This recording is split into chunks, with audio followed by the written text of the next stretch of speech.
All right, so I thought I would record this video. I couldn't quite find a video that covers the problem that I'm having. The issue that I have, this is a 2007 Yukon Denali XL, by the way, but obviously other vehicles apply as well. But the issue that I'm having is I can't get the seat to slide front to back. It'll tilt up, it'll go down and up, but it won't go front to back. Originally, I thought that the issue was these threads here, these long threads. Those threads ride on this gear. And I thought these were stripped out or jammed or something like that.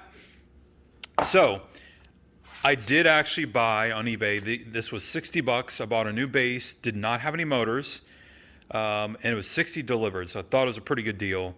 And then it sat here for the longest time, and finally I decided to get it up and working. So what I did is I took both of these out from the donor seat and put them in the other seat. This was the one that I thought was the issue. If you can look, these little plastic stuff is plastic bushing, whatever it is kind of broken off. And I thought maybe they were jammed in there, but was not the issue. The issue, I believe, is actually the gearing in this little front part here. There are quite a few videos that cover replacing the gears in these two boxes here. Of course, you can get to them, but these, I don't know how to get to them. So I was not able to figure that out. The problem that you have here is also you can't get these bars out. It looks like it's welded or riveted in or something. So what I'm going to do is move all my motors over to this one. I think that's going to do the trick. So I'll first take these little things that I put in there in the old seat base, put them back in this, and then I'll move all the motors and stuff over. You can take a little bit, a little square bit like that, and you can put them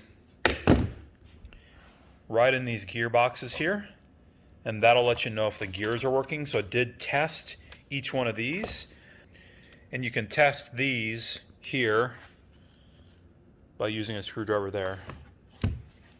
So I'm pretty confident that all the gearing in all of these four boxes, if you will, are good.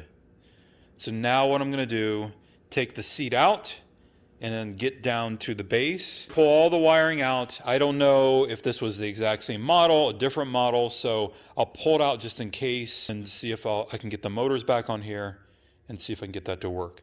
I believe the motors just kind of clip into this section here and this section here. So we'll see. If that doesn't work, I think you have to buy a whole new base. All right, so here we go.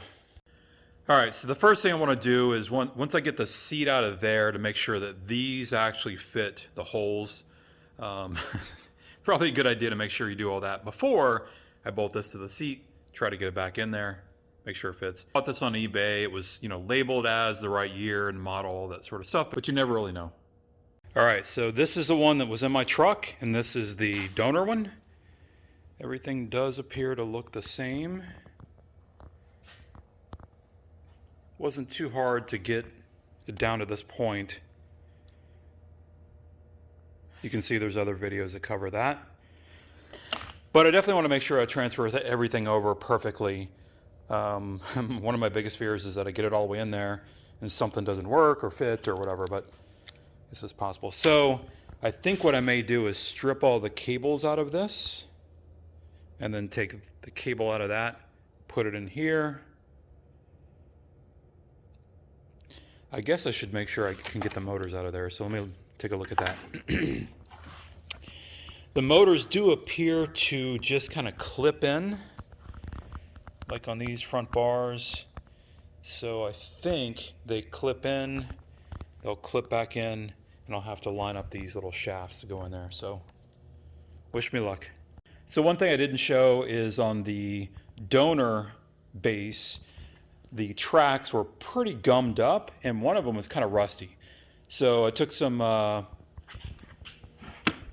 spray grease and just kind of doused it in there, moved it back and forth, was able to get some area where I'd kind of clean some gunk out of there, back and forth, moved it around, and then kind of wiped the exterior. So I was a little concerned that these had too much friction for the motors, but it's fine.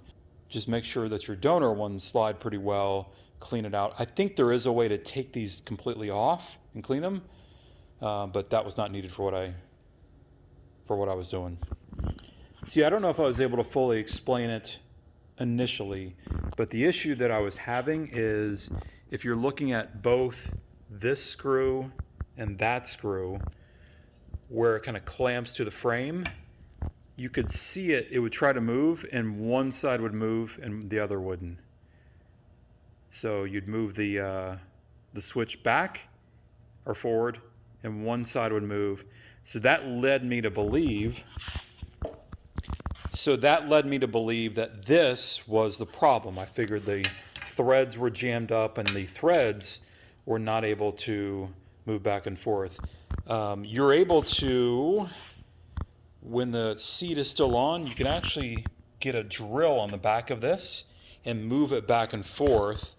It's a little tight, but you can do it. And that's how I actually got the seat in the back position. And because it was kind of moving a little bit, but not enough, I just figured it was too much friction. But the issue is in the gearbox, not the threads, not this little mount.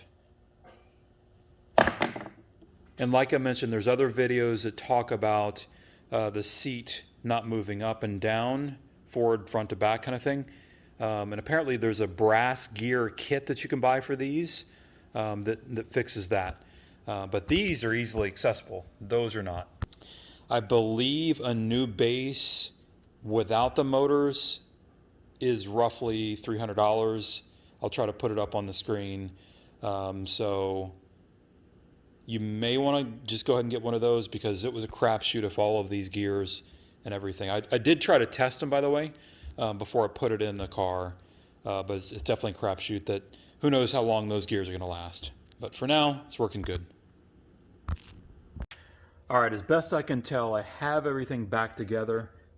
There's a few little parts and pieces that I still need to put on. But anyways, the motors, basically, I took a soft mallet, and basically you can kind of gently kind of tap right there, and it'll pop it off this bar here, and then also you'll have to kind of pull it forward off of this bar in the back. So it was really easy to get off.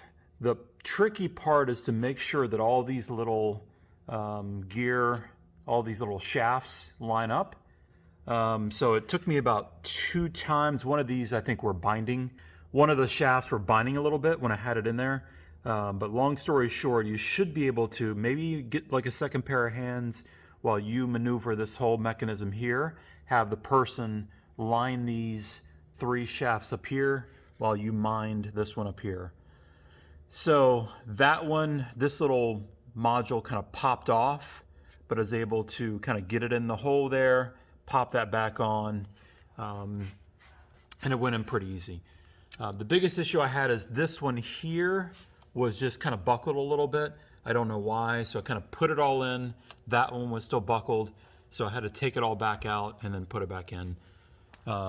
Once you did that, so far, you're basically just clipping everything back in, and I'm hoping that's going to solve the issue. So we'll give it a shot. All right, so I was able to get it all mostly back together. A couple little parts I need to put on there, but you can see,